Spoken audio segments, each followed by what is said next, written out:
All right, boys, today we're tackling this 1982 Kawasaki KZ650.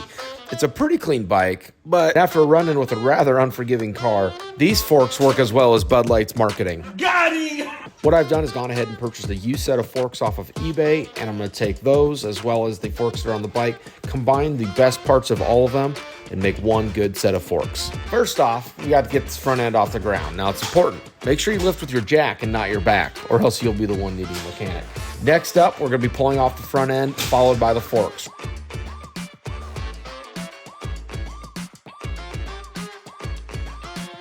Now the fun part begins. Time to tear down these forks. Be careful when pulling these older bikes apart. For most of these bikes, it's been a while.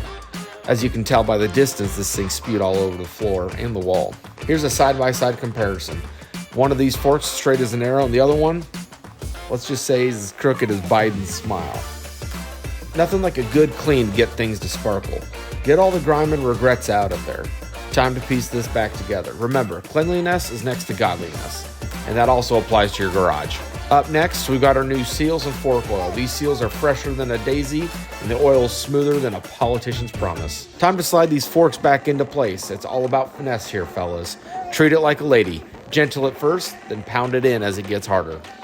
And voila, just like that, our KZ650 is standing tall and proud again, ready to hit the open road. So there you have it, guys. From bent to beautiful, all in a day's work. Remember, a day in the garage is a day well spent. Keep those wrenches turning and the rubber side down. Until next time, we'll see you later.